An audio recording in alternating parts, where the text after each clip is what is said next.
Assalamualaikum warahmatullahi wabarakatuh. Sobat Sidika, kembali lagi bersama saya Griselda Malinda pada podcast Sidika seputar informasi Dinas Kesehatan Kota Kediri. Saat ini kita sedang bersama dengan Bapak Dr. Fauzan Adi Maemkes. Selamat datang Bapak di podcast Sidika. Bagaimana kabarnya? Alhamdulillah sehat. Masih menjalani rutinitas seperti biasa ya Pak? Insya Allah. Ya. Kali ini kita akan ngobrol santai tentang sesuatu yang sedang viral di media sosial Pak, yaitu tentang penyakit rabies. Jadi Sobat Sidika, sampai dengan bulan April tahun 2023, Kementerian Kesehatan Republik Indonesia telah mengumumkan adanya 11 kasus kematian akibat penyakit rabies. Dengan 95% kasus rabies tersebut disebabkan oleh gigitan anjing. Menurut kacamata Dr. Fauzan, bagaimana menanggapi fenomena ini, Pak? Ya, jadi penyakit rabies memang sudah lama ya.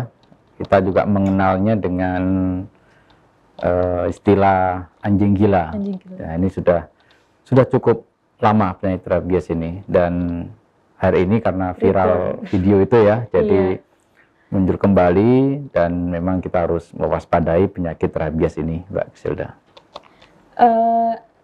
Tanda dan gejala penyakit rabies yang perlu diwaspadai itu apa, dokter?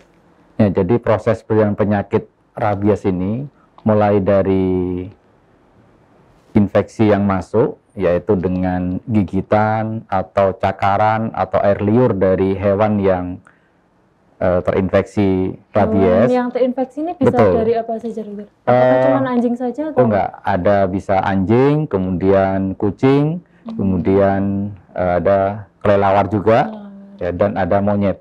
Nah, ini 4 besar hewan ini yang bisa menyebabkan penularan rabies. Nah, jadi penyakit rabies ini penyebabnya dari golongan virus namanya Rhabdoviridae. Nama virusnya juga cukup keren, Mbak Griselda, yaitu virus Lisa. Nah, jadi namanya keren tapi mematikan. Nah, ini virus Lisa ini. Jenny Blackpink atau apa? Nah, itu. Jadi namanya virus Lisa. Nah, kalau ini terinfeksi di dalam tubuh binatang tersebut, kemudian binatang tersebut mencakar atau mungkin menggigit sehingga air liurnya masuk ke dalam tubuh manusia, maka manusia ini bisa berpotensi untuk tertular penyakit rabies ini. Seperti itu. Berarti itu penularannya apakah hanya dari zoonosis dari hewan ke hewan, atau bisa dari mungkin manusia yang sudah terinfeksi menggigit manusia lagi, itu bisa terinfeksi, dokter? Itu kayak vampir gitu ya. Ya, kalau rabies ini ya zoonosis, jadi penyakit dari hewan dan bisa tertularkan ke manusia. Tapi kalau manusia ke manusia kayaknya belum ada penelitian ke arah sana. Jadi itu sementara hanya melalui gigitan aja ya, dokter, atau? Ya, luka ya, mulai gigitan, cakaran, atau air liur. Mungkin walaupun jarang, ada nggak yang minum air liurnya anjing misalnya, bisa jadi tertular. Untuk terapi gitu. Ya, bisa jadi. Atau air liurnya monyet, malam-malam dapat wangsit, harus minum air liurnya monyet ini. Ya, itu bisa tertular. Tapi kan jarang ya. Berarti tidak harus dari lesi ya, dokter ya? Bisa aja. Ya, yang penting ada air liur yang masuk di sana, karena virusnya ini kan ada di dalam liur itu, atau di dalam gigitan atau cakaran yang menyebabkan lesi itu, sehingga ada pintu masuk untuk virus tersebut. Virus itu ya.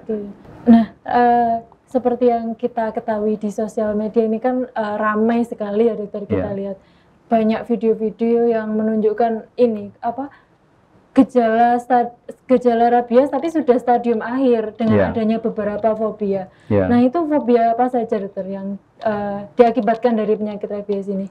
Ya, yang jelas sampai saat ini rabies ini belum ada obatnya ya, belum ada obatnya. Yang bisa adalah mencegah supaya tidak sampai muncul gejala penyakit. Karena kalau sudah muncul gejala penyakit, seperti tadi, fobia salah satunya, mungkin juga kejang, sampai dengan lumpuh, sampai menyerang gangguan saraf pusat, baik itu di otak maupun di tulang belakang, nah ini menyebabkan kematian. Sudah terlambat ya? Sudah terlambat, maka karena belum ada obatnya, ya harus dicegah Nah, nanti saya jelaskan gimana cara mencegah supaya tidak sampai terjadi gejala klinis itu tersebut.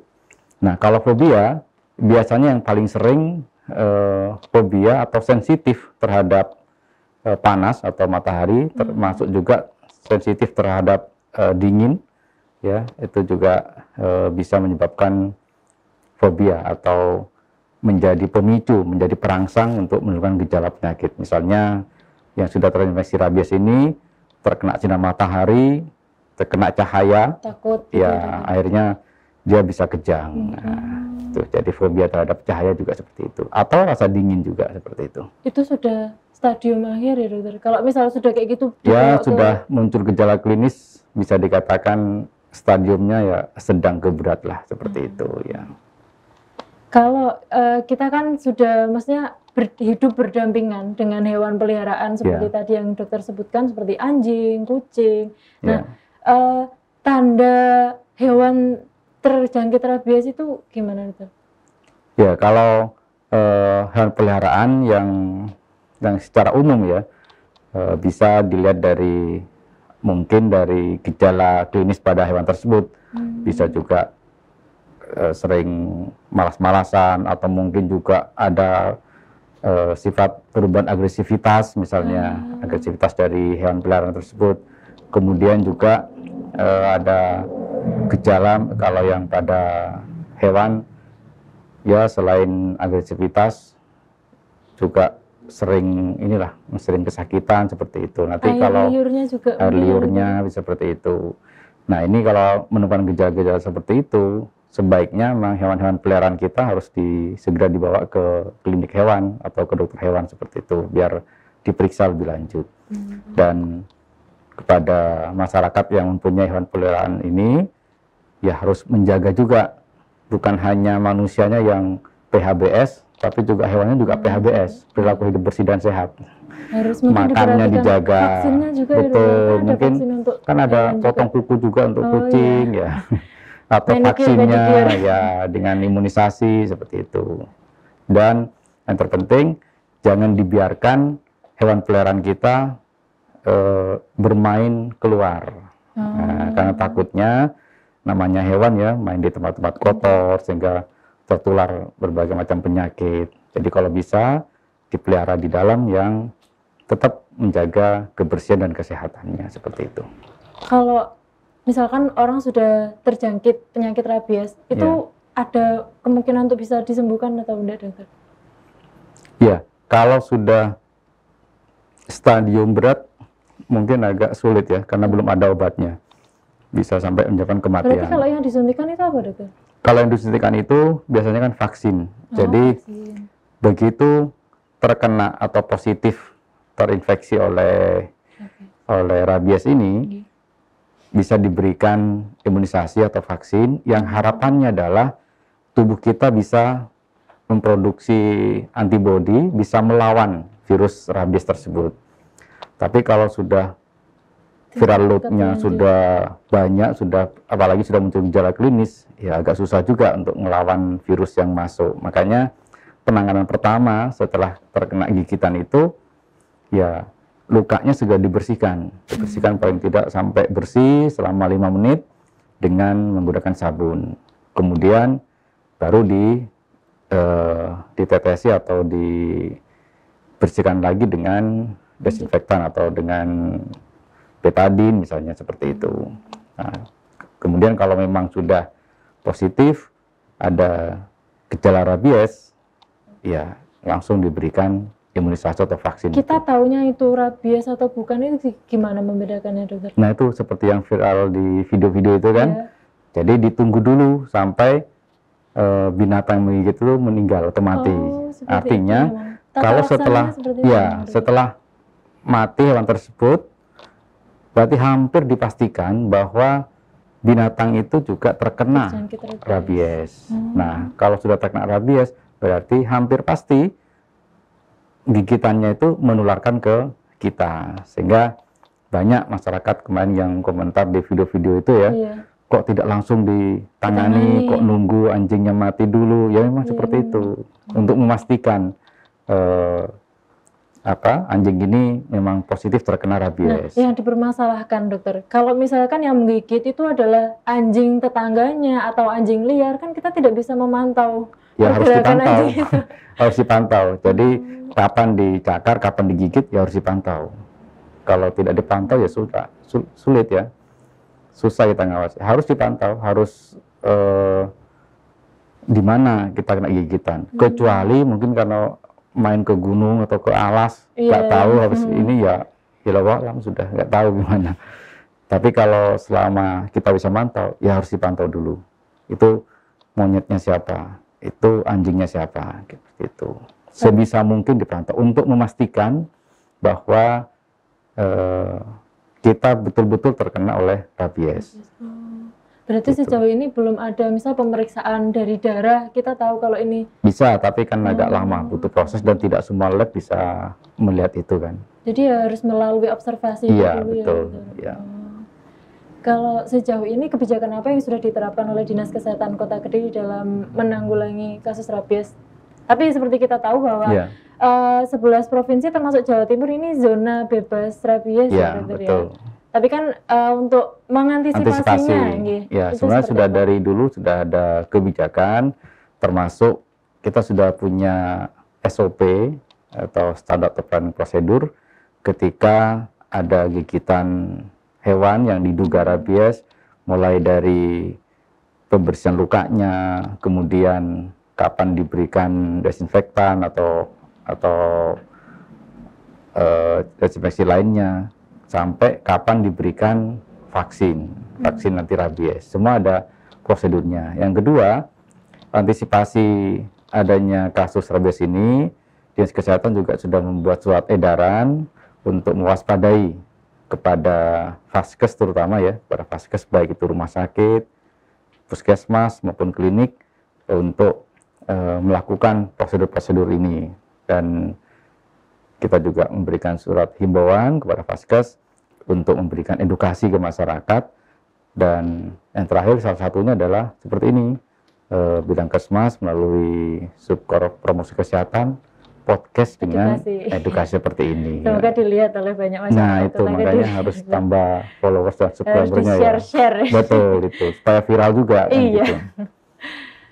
Nah berarti kita kan sebagai masyarakat umum, misalkan ini parno ya dokter. Jadi kalau lewat anjing, lewat kucing lewat biasanya biasa aja, sekarang jadi jaga jarak gitu.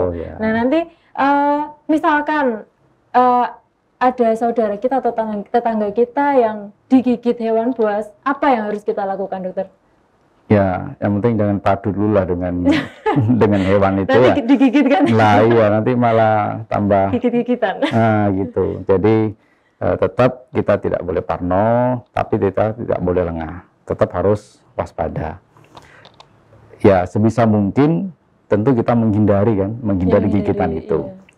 Dan masyarakat yang mempunyai hewan peliharaan, ya mohon jangan dilepas berkeliaran, jangan sampai mengganggu tetangganya atau mengganggu orang lain. Kalau namanya dipelihara ya harus dipelihara di dalam rumah mungkin ya, dengan menjaga kebersihan dan kesehatannya. Kalau memang nggak bisa memelihara, ya sebaiknya dilepas liarkan sekalian. Iya, dilepas di mana? Di komunitas mungkin atau diserahkan ke, kan ada badan pengawas satwa apa kan ada biasanya ya, BPSDA atau apa gitu ya. Nah, diserahkan ke sana kalau memang sudah tidak bisa memelihara, karena kita juga punya jiwa kebinatanganan. Gitu. Yang penting jangan sampai mengganggu. Nah, kalau melihat ada hewan-hewan yang berpotensi mau menggigit, mau mencakar, ya sebaiknya kita menghindar. Kita menghindar. Kalaupun sudah terkena gigitan, itu tadi yang harus dilakukan. Segera bawa ke vaskes. Di video dulu diviralkan apa tidak dokter? Nggak usah lah, langsung dibawa ke puskesmas. Dokumentasi sekarang. Ya, bawa ke puskesmas, ke klinik untuk dilakukan pencucian dan pembersihan luka itu tersebut. Nah, setelah itu sudah vaskes sudah melakukan SOP tadi. Jangan dibersihkan di rumah, takutnya masyarakat tidak tahu di rumah gimana cara mencucinya. Tapi tidak usah panik, bawa aja ke vaskes, serahkan ke Pak Dokter, serahkan ke Mbak Mas perawat, bagaimana cara merawat luka tersebut. Seperti itu. Dr. Fauzan mungkin ingin menyampaikan pesan kepada masyarakat Kota Kediri terkait dengan adanya kasus rabies ini. Ya, sebenarnya samalah pesannya, hanya kesimpulan seperti yang tadi kita diskusikan. Yang pertama, untuk antisipasi kasus rabies ini, mohon masyarakat memahami, silakan baca literasi, sekarang di YouTube juga sudah banyak, di Google juga sudah banyak, bagaimana cara penanganan pertama pada gigitan yang dicurigai rabies. Tidak usah panik, tetap lakukan pembersihan dan pencucian luka sebaik mungkin. Dan yang kedua, kalau terjadi gigitan atau cakaran atau yang diduga rabies tersebut, segera bawa ke vaskes. Karena kalau tidak segera, nanti takutnya sudah muncul gejala, tidak ada obatnya, nanti bisa menyebabkan kematian, sudah terlambat, betul. Dan yang terakhir, kepada masyarakat yang mempunyai peliharaan, terutama peliharaan anjing, kucing, dan monyet. Kalau kelelawar kan nggak ada ya. Monyetnya menghadap ke saya, dokter. Kalau memelihara kelelawar pun nggak ada ya. Enggak, iya. Liar mungkin ya. Mungkin liar. Nah, yang punya peliharaan tadi anjing, kemudian kucing dan monyet, untuk dijaga kebersihan dan kesehatan hewan peliharaannya. Lakukan pemeriksaan secara rutin ke klinik-klinik hewan, periksakan ke dokter-dokter hewan agar peliharaan kita betul-betul sehat dan jangan dibiarkan berkeliaran atau liar seperti itu. Mungkin itu pesan dari kami, gitu Pak Suda.